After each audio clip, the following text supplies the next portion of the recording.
Hello students, I am Sagar Agarwal. Welcome back to my channel. So students, हमारा subject है science for class 7th। As you know, हमने हमारा new chapter start किया था, chapter number 7, that is weather, climate and adaptations of animals to climate.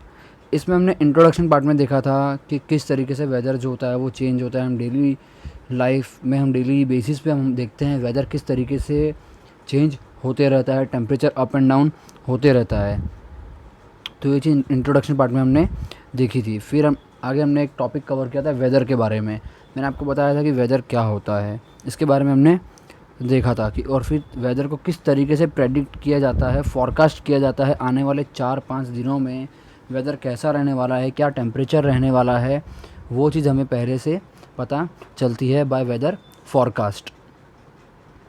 किस तरीके से weather को फॉरकास्ट किया जा सकता है, वेदर बलून्स से, वेदर सैटेलाइट से, या फिर डॉपलर रडार से। ये सारी चीज़ें ऐसी हैं जिससे वेदर को पहले से फॉरकास्ट किया जाता है और ये पता किया जाता है कि आने वाले 4 या 5 दिनों में टेम्परेचर कितना रहेगा, किस तरह का जो वेदर है वो रहेगा। नेक्स्ट फिर आगे हमने कवर किया था वेदर के बारे में, और जो था हमने वो और डीपली पढ़ा था। फिर उसमें हमने देखा था, एक एग्जांपल हमने लिया था कि वेदर किस तरीके का रह सकता है, मैक्सिमम टेम्परेचर कितना रिकॉर्ड किया जाता है। उस पर हमने देखा था मेघालय शिलोंग में, तो उसका एक जो ग्राफ था वो हमने देखा था। देन आगे हमने कवर किया था क्लाइमेट के बारे में।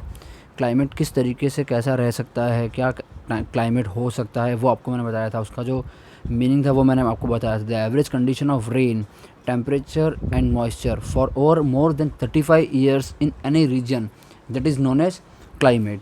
तो ये चीज़ हमने क्लाइमेट के बारे में पढ़ी थी, उसका जो मीनिंग था वो हमने देखा था। किस तरीके से क्लाइमेट चेंज होता है, टेम्परेचर क्या होता है, डेली मिनिमम टेम्परेचर क्या होता है, डेली मैक्सिमम टेम्परेचर क्या होता है, वो रिकॉर्ड किया जाता है। पूरे एक ईयर का जो ग्राफ था वो हमने देखा था। कहाँ का देखा था? श्रीनगर जम्मू कश्मीर का और तिरुवनंतपुरम केरला का। तो ये चीज़ हमने देखी थी। देन उसके बाद हमने हमारा जो टॉपिक था वो नेक्स्ट कौन सा कवर किया था? Climate and adaptation to animals.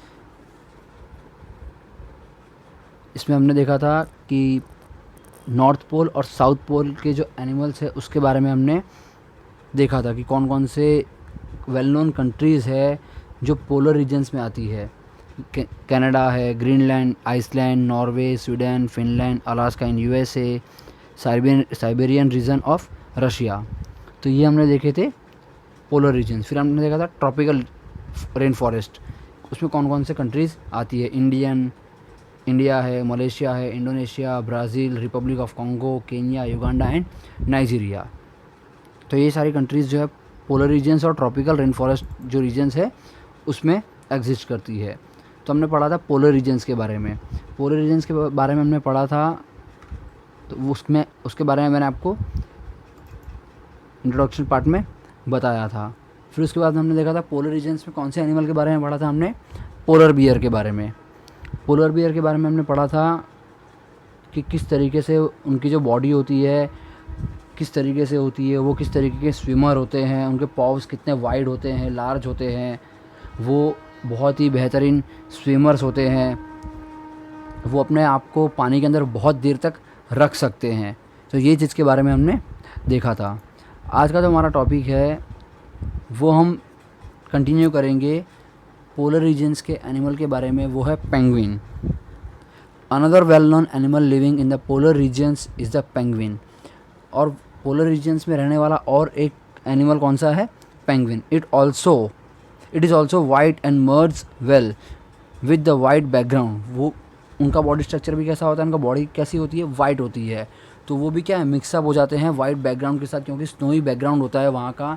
वहाँ पे बहुत ज़्यादा बर्फ़ गिरती है, पोलर रीजन्स में ठंडी होती है, इसी वजह से वो भी वहाँ पे उस बैकग्राउंड के साथ मर्जअप हो जाते हैं।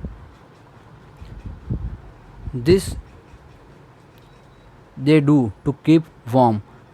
Recall how warm you feel when you are in a hall full of people.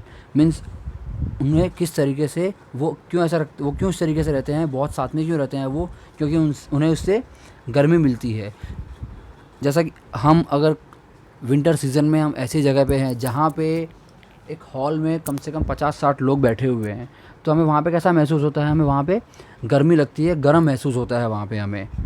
जैसे कि आप इस इमेज में देख सकते हैं, पेंगुइन्स हडल टुगेदर। वो साथ में क्यों चलते हैं? क्योंकि उन्हें उनसे गर्मी मिलती है।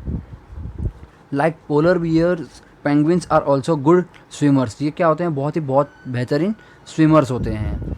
There bodies are streamlined and their feet have web making them good swimmers. Other animals living in the polar regions are many types of fishes, musk oxen, reindeers, foxes, seals, whales and birds। तो ये सारे animals ऐसे हैं जो कि polar regions में रहते हैं, वहाँ पाए जाते हैं।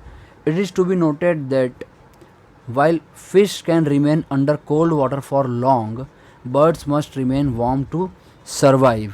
वो भी वहाँ पे सर्वाइव करने के लिए रह सकते हैं। They migrate to warmer regions when winter sets in.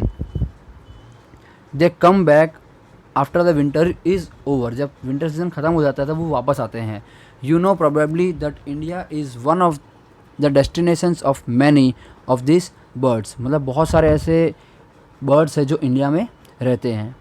You must have seen और heard about the Siberian crane that comes from Siberia to place like Bharatpur in Rajasthan and Sultanpur in Haryana. तो ऐसी जो बर्ड है वो साइबेरियन क्रेन, वो कहाँ आती है, कैसे प्लेसेस में आती है?